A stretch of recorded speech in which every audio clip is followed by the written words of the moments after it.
So instead of me formally introducing this as Uncloaked Illusions, because it is, again, uncloaking certain illusions, this will be labeled, I suppose, Savagery in the Workplace New Orleans edition, I guess. So I wanted to kind of touch bases on my experience in New Orleans as a server in the workplace. And mind you, this is in a relatively short period of time that I've seen the work ethic literally become non-existent. A couple of restaurants that I work at, I do wonder how in the hell have these people been able, first of all, to get a job based on the way they appear, their appearance in general. The fact that most of them can't even formulate a complete thought, a complete sentence without having a barrage of run-ons, without having a barrage of inconsistent thoughts, and they have absolutely no means of proper communication skills. They don't even appear to know how to communicate with someone without throwing in this broken English and this broken dialect that they call English. It's unusual. A couple days ago at work, just going about my daily routine of, trying to carry out my job, and the people that I work with literally pretend as if they are at a club, and what's frightening about it, or alarming even, is I don't believe they realize they're at a particular place of business. So the guests or the customers that come in, they witness all of this. This is second nature for these savages, and that's exactly what they act like. And it's unfortunate that I see more of this when it comes to predominantly black employed places of business. When it's predominantly the black race, it's literally like it's a club. They have absolutely no respect for anyone. They absolutely have no work ethic, because they leave the place a mess. They have the nastiest attitudes that you will ever encounter, and you just have to wonder how management was able to allow this to seep through without having an issue with it. And then you come to realize that it probably has nothing to do with management's lack of assessments when it comes to interviews. It has everything to do with, this is all there is left. This is the millennial generation that has completely been brainwashed into believing that the world owes them and the world should be fair to them, and they have not to work hard for anything, because it all should be given to them. And this is exactly what I experience on a regular basis. I hear them walk around communicating with each other, broken dialect, as I've mentioned, absolutely no respect for themselves, but they don't see it that way. Pants is sagging below their ass, not in a polite, conductive way in the workforce. So you can just imagine, if this is how they behave at work, you can imagine how they behave when they're outside of a professional setting. But that's the key term, professional setting, because it's not any moment of them actually exacting any professionality. And again, this is me working in two jobs simultaneously at the moment, and at both jobs, a staff of black people, there is no order. They can't get anything done because they're all too busy talking about the night before that they went clubbing. They have no organization skills, which is why you do understand why a great deal of black people don't own anything, because that trait wasn't passed down to the millennial generation. Excuse my voice if it's cracking. And it's unfortunate, but particular person that I've become friends with, because we share some of the same political values and perspective, she has decided to leave that particular branch of hospitality because it's, in the words of this brilliant person, it's just so ghetto. It's too ghetto. But this is your hospitality industry in New Orleans. It is littered with a bunch of ghetto, uneducated, savage-like creatures roaming about. And this has become the norm. It's gotten to the point where I don't even want to continue in this industry. I don't want to work around people like this. I find myself dreading going to work most of the time.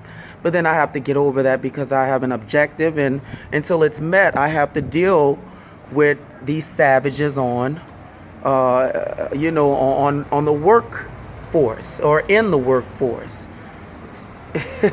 I mean, Chris Anthony, and this is going to potentially turn into a vlog series in this sector, will be primarily about the experiences of working around these savages and these savagettes at work. Comment, like and share the video.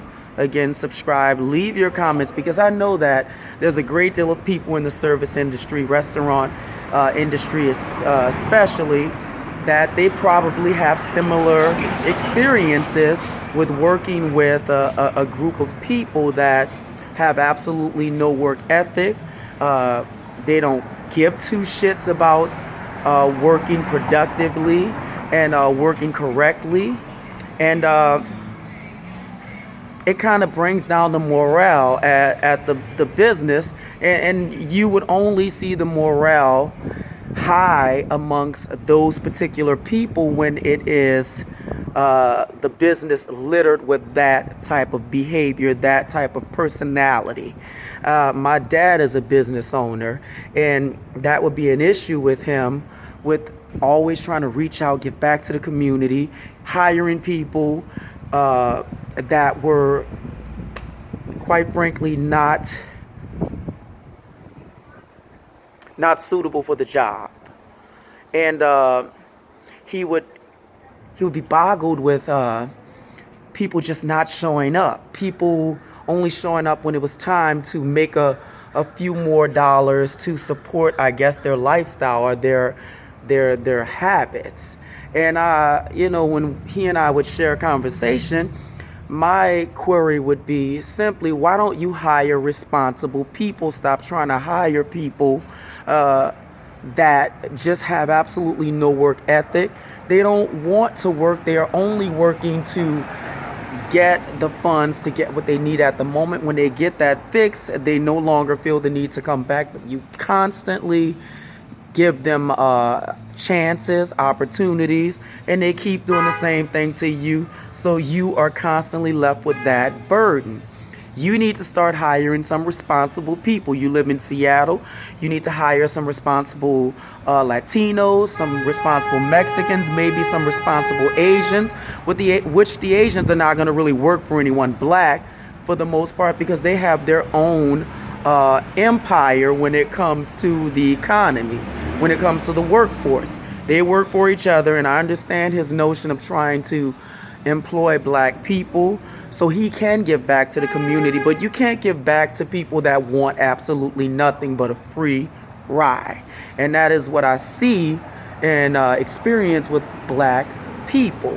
They want everything given to them, and if you're not giving them a deal, then they can't really deal with you. If you're not giving them something that'll be beneficial to them, and it's not beneficial mutually for the both of you, they don't want to have anything to do with you. And this is the black person. This is the new black person, and what they've turned into is a bunch of hustlers and swindlers.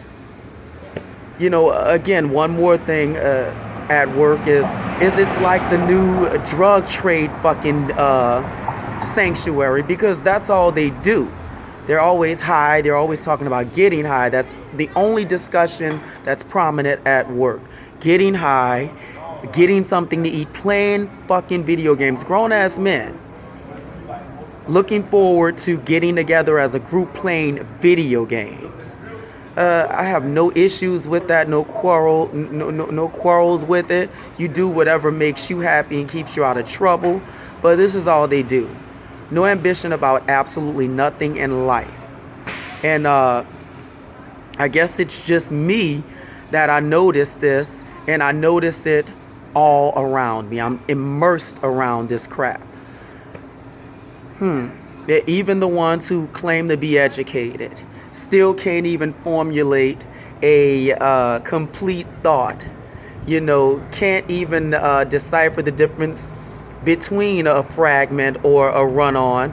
Don't know how to utilize, do not know how to utilize subject-verb agreement, but they're educated. They have these sheets of paper certifying them as being some type of educated person. The education system has completely failed these people. And that's all around the board, white, black, whatever the case may be. But this is my experience working with these savages and these savagettes. And this is how I feel. My dad has an issue with me using the N-word. I have an issue with using the N-word. So I definitely do not. So I adopted savages and savagery because it sounds more appropriate to attach it to human beings that act like animals. And, you know, as I pointed out to my father, it has absolutely nothing to do with color, because Vikings, the Irish, the Northern Britons, the Africans, you know, the Indians, they all were considered to be savages at some point. That's the whole point of civilization, is for a citizen to behave like a human being, like he has some common sense that God, if that's what we're going to use as the mean, gave him. Again, like, subscribe, share the video. Definitely leave me your thoughts on this. What is your experience in the workforce when it comes to certain nationalities? What do you notice? What do you want to look past and pretend like it's not affecting you or it's not happening? I'm Chris Anthony, and I am out.